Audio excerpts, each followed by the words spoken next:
बिस्मिल्लाहिर्रहमानिर्रहीम। अस्सलाम वालेकुम माय यूट्यूब फैमिली, कैसे हैं आप सब लोग। आई होप आप सब ठीक होंगे। अल्हम्दुलिल्लाह मैं भी खैरियत से हूँ। आज मैं आपके लिए बहुत ज़्यादा अच्छे अच्छे टिप्स लेके आई हूँ और आपने वीडियो को फुल वॉच करना है। जैसे जैसे आप देखते जाएंगे आपको नए से नए टिप्स मिलते जाएंगे और सारे टिप्स किचन के बारे में हैं। ये बरसात का मौसम चल रहा है, हमने बरसात के मौसम के हिसाब से सारे टिप्स मैं आपको बताऊंगी। जो टिप्स मैं खुद करती हूँ घर में यूज़, वही बताऊंगी। ये नहीं कि जो आप खुद आपने कभी ना किया हो तो आप वो लोगों को बता रहे हो। इसलिए आप मेरी वीडियो को फुल वॉच कीजिएगा और मेरे चैनल को अगर सब्सक्राइब नहीं किया तो सबसे पहले आप सब्सक्राइब कर लें, लाइक करें, कमेंट्स करें और शेयर करें। आज मैं आपको बताऊंगी कि हम अदरक को किस तरह सेव करते हैं फ्रीज़र में। अदरक को छील के हमने कभी भी अदरक और लहसुन का पेस्ट इकट्ठे बना के नहीं रखा, क्योंकि वो जब आप कुकिंग करते वक्त उसको किसी भी खाने में यूज़ करते हैं ना तो उसमें से स्मेल आती है। अदरक लहसुन के पेस्ट की ना वो स्मेल सी हो जाती है। ओके जी, अदरक को हमने क्यूब्स की शेप में काट लिया है। अब हमें जितनी ज़रूरत होगी इतनी हमें ज़रूरत है अपने खाने में, हमने इतना सा निकाला और उसको चट्टू वट्टे में हमने कूट के ना अच्छी तरह जिसे कहते हैं कुटना, चट्टू वट्टे में हमने कूट कूट के ना इसको तो खाने में अपने ऐड कर लेना। ठीक है, आपको अगर 2 टुकड़ों की ज़रूरत है आप 2 निकाल लें, एक बड़ा चाहिए तो आप एक निकाल लें। अगर आप इस तरह फ्रीज़ करेंगे ना तो वो ज़्यादा ईजी रहेगा। तो इसको हमने एक शॉपिंग बैग में डाल के तो फिर हमने इसको फ्रीज़ करना है। ये देखें, मोटा सा शॉपर आपने ले लेना ताकि वो फ्रीज़र में रख के फटे ना। अब हमने इसको इस तरह करके एक पोटली सी बना के फ्रीज़ कर देनी है। अब ये फ्रीज़ किया हुआ अदरक जो है ना, अब जब शॉपर खोलेंगे ना तो आपको ये ऐसे ही मिलेगा। जब हम इनको बॉक्स में डाल के रख देते हैं ना तो ये साथ जुड़े होते हैं आपस में, लेकिन आप देखिएगा जब आप शॉपर में डाल के रखेंगे ना ये आपको ऐसे लैदा क्यूब से मिलेंगे। तो इसलिए आप इसको सबसे अच्छा टिप मुझे यही लगता है अदरक का। तो इसलिए मैंने आप लोगों के साथ शेयर किया। अगर आपको मेरा टिप अच्छा लगे तो मुझे कमेंट सेक्शन में ज़रूर बताइएगा। और ये हमने इसको ऐसे फ्रीज़ करके फ्रीज़र में रख देना। ठीक है, अब आपको मैं बताऊंगी कि लहसुन को कैसे फ्रीज़ करते हैं। ये देखें, हम लहसुन को फ्रीज़ करते हैं ना जब किसी बॉक्स में या डब्बे में डाल के, तो वो लहसुन हमारा ऐसे जुड़ा होता है जिसकी वजह से हमसे निकलता नहीं है। तो वो फिर स्पून के साथ छुरियों के साथ मार मार के निकालो जी। इस तरह आप रखेंगे ना शॉपर में डाल के, शॉपिंग बैग में इस तरह इजी रहता है। वैसे जैसे अपने गिरियाँ लहसुन की निकाल के रखी होती है ना वैसे ही रहती हैं। तो बिल्कुल ऐसे लगेगा जैसे आपने फ्रेश लहसुन रखा है और इसकी खाने में स्मेल भी नहीं ऐसे लहसुन की आती। अदरक और लहसुन आपने साबुत क्यूब्स में अदरक काट लेने हैं और लहसुन को भी आपने ऐसे ही छील के सारे लहसुन को, ये अम्मी ने 2 किलो लहसुन छिलवा के दिया था मुझे, मोटे से शॉपर में डाल के आपने इसको, ये देखें जी, ये हमारा लहसुन है, इसको हमने ऐसे फ्रीज़ कर देना है। अब हम इसको फ्रीज़र में रख देंगे क्योंकि ये मैंने फ्रीज़र से ही निकाल के आप लोगों को दिखाने के लिए स्पेशल निकाला है कि हम लहसुन ऐसे फ्रीज़ करते हैं। चलें जी, मैं आपको दिखाती हूँ कि हम दूसरी सब्ज़ियाँ भी कैसे फ्रीज़ करते हैं। ये अब हमने कद्दू शरीफ बनाया था तो आधा कद्दू शरीफ हमने बना लिया था तो आधा मैंने फ्रीज़ कर दिया था। इसको भी आपने कट करके शॉपर में डाल के रखना। जो भी आप सब्ज़ी शॉपर में डाल के रखेंगी ना वो आप जब फ्रीज़र से निकालेंगी ना वो जुड़ी आपस में जमी नहीं होगी एक दूसरे के साथ, वो बिल्कुल लैदा होगी। तो ये आपको मैं लहसुन दिखाती हूँ। ये मेरे ख़्याल से 2 महीने हो गए हैं इस बॉक्स में पड़ा हुआ है, लेकिन हमने शॉपर में डाल के रखा हुआ है। वैसे ही गिरियाँ लैदा हैं इसकी। तो ये जो मैं आपको ये टिफ़िन दिखा रही हूँ ना, ये डब्बा जो सा, पहले इसमें हम इस तरह ही लहसुन की गिरियाँ डाल के रख देते थे। जब हमने निकालनी होती थी वो फ्रीज़ हुई होती थी, हमें छुरियाँ मार मार के, चम्मच मार मार कर निकालनी पड़ती थी क्योंकि वो निकलती नहीं थी और प्लास्टिक है ना उसके साथ चिपक जाता था। तो इसलिए आपको मैं बहुत अच्छी टिप बता रही हूँ। ये टमाटर है, इसको हमने ग्राइंड करके नहीं रखना, इसको हमने ऐसे ही फ्रिज के दरवाजे पे रख देना है और ये फ्रीज़ बिल्कुल एक दूसरे के साथ नहीं जुड़े हुए, लैदा मैंने आपको भी दिखाए हैं। एक आप टमाटर निकालें, जितना आपको खाने में डालने की ज़रूरत है उतना ही आप लें और उसके क्या कहते हैं, ये देखें 1 मिनट में इसको मैंने चट्टू वट्टे में डाल के कूट लिया। ना हम इनको ग्राइंड करके रखते हैं टमाटर को, तो ना ही हमने वो पेस्ट पोस्ट बना के रखें कभी भी। अदरक लहसुन का पेस्ट भी नहीं, हर चीज़ जो भी आपने खाने में क्या कहते हैं ये अदरक लहसुन टमाटर कभी भी इनको पेस्ट बना के ना रखें, ऐसे ही रखें। और जब आप खाना बनाएंगी ना तो ऐसा लगेगा बिल्कुल फ्रेश अभी आपने फ्रेश टमाटर लिए हैं। चलें जी, अब हम चलते हैं नेक्स्ट टिप की तरफ। इस बरसात के मौसम में सबसे ज़्यादा आपको पता है कि आटे के अंदर सुंडियाँ पड़ जाती हैं। आटे में सुंडी और सुसरी बहुत ज़्यादा हो जाती है बरसात में। इसके लिए मैं आपको एक बहुत अच्छी टिप बताने वाली हूँ। हमने आटा जो हम सारा साल जिस कंटेनर में रखते हैं ना, आपने उस कंटेनर में बरसात के मौसम में आटा नहीं रखना। आपने ये सिल्वर के देगचे में आटे को सारे को डाल के ऊपर इसका ढक्कन कवर करके इसको आपने फ्रिज में रख देना है।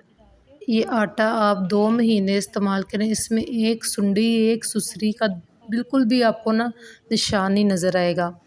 तो ये बहुत अच्छी मैंने टिप आपको बताई है। आप ज़रूर अपने घरों में जब आटा बरसात के मौसम में इस्तेमाल करते हैं तो आप इसको फ्रिज में रखा करें। ये देखें, ये मैं आटा मैंने डाल के फ्रिज में रख दिया। अब मैंने जब गूँदना है, मैंने ये देगचा बाहर निकालना है, आटा छान के इसको आपने कवर रखना है। और ये जो देखें जी, ये लहसुन जो से हम लेके रखते हैं 2-2 किलो 3-3 किलो, तो अम्मी जो सी है ना हम फ्रिज में रख देती हैं। जब हम बाहर रखते हैं ना इसको, तो ये अंदर से सारा लहसुन सूख जाता है। इसकी जो सी गिरियाँ होती हैं ना वो बिल्कुल श्लिंग हो जाती हैं अंदर से। आप इसको साबुत लहसुन को भी फ्रिज में रखा करें ताकि वो आपका ख़राब ना हो। और नेक्स्ट टिप हमारी है जी, ये गरम साबुत मसाला। अब ये देखें जी, इसको आप फ्रिज में 2 साल रखें, 3 साल रखें, 5 साल रखें, ये कभी भी ख़राब नहीं होगा गरम मसाला। तो इसको भी हम डब्बे में डाल के फ्रिज में रखते हैं, कभी भी इसमें कीड़ा नहीं लगा, कभी ये ख़राब नहीं हुआ। और इसकी आप खुशबू देखें, इतनी अच्छी आ रही है कि जैसे अभी फ्रेश गरम मसाला हम लेके आए हों। क्योंकि फ्रिज में जो आप चीज़ रखेंगे ना बरसात के मौसम में, वो कभी भी ख़राब नहीं होगी।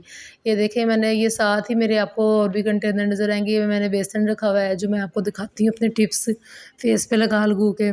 तो ये देखें, मेरा बादाम और चावलों का आटा, ये भी मैंने फ्रिज में रखा हुआ है। ये बाहर हम जब रखते हैं ना, ये बेसन में भी सुसरी और सुंडी पड़ जाती है। और ये बादाम और चावल का आटा, ये जब बाहर पड़ा होता है ना इस मौसम में, तो ये आपस में जैसे ना गिल्टियाँ सी बन जाती हैं।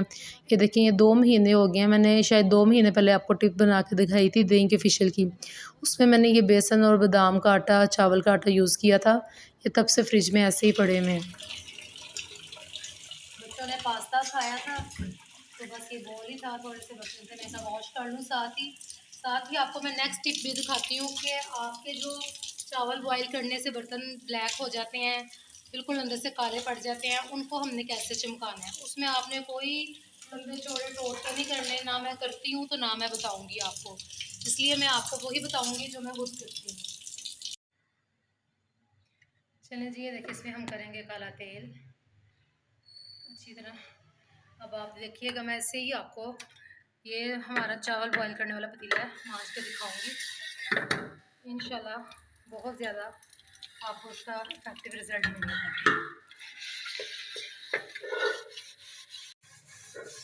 ये देखें जी, आपको रिज़ल्ट साथ ही नज़र आ रहा होगा कि ये देखें, ये चीज़ देखें कितनी शाइन, साथ ही चमक आपको नज़र आती जाएगी।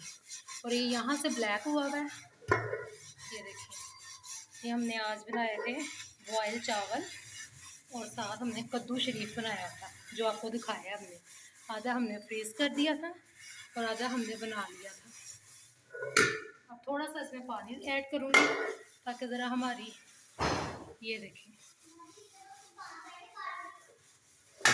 ये देखें जी, ये आपको शाइन चमक नज़र आ रही होगी। कि जैसे जैसे मैं इसको चमका रही हूँ, ये किस कदर बिल्कुल ऐसे लग रहा है कि हमने न्यू आज ही लिया है ये बर्तन। और मुझे सांस मेरा फूलता जा रहा है इसको वॉश करते हुए। ये देखिए, जो ब्लैक निशान हमारे होते हैं, ये आग जलाने से ब्लैक निशान पड़ जाते हैं देगचे के। मैं आपको लंबे चौड़े कामों में नहीं डालूंगी। पानी बॉईल करें, वो नमक डालें, मीठे सोडे डालें, तो लेमन डालें, पता नहीं क्या क्या। हम तो सीधा डायरेक्ट, हमेशा हमने कभी भी बर्तनों के लिए अपने वो नहीं किए जतन कि इस तरह करेंगे तो इस तरह करेंगे। जस्ट आपने 100 रुपये का काला तेल मंगवाना है ना, आपका पूरा महीना निकल जाना है। ये देखें जी, अब आपको ये देगचे की चमक शाइन नज़र आ रही है, दूर से ही नज़र आ रही है, क्लोज करने की ज़रूरत नहीं है आपको। तो ये देखें, हमारी देगची कितनी बिल्कुल ऐसे लग रहा है ये मेरी अम्मी की शादी के बर्तन है। माशाल्लाह जी, आप साथ लगा लें कि शादी के, मेरी अम्मी की शादी को 40 साल हो गए, मेरी अम्मी की शादी को। तो ये 40 साल पुरानी देगची आज ऐसे चमक रही है कि जैसे हमने कल खरीदी हो। ये देख रहे हैं आप, आपको कितनी शाइन नज़र आ रही है। ये है मेरी अम्मी के शादी के बर्तन हैं जो आज भी ऐसे चमक रहे हैं कि जैसे हमने कल खरीदे हों। तो ये आपको अंदर से भी वैसे चमकता हुआ नज़र आ रहा है और बाहर से भी।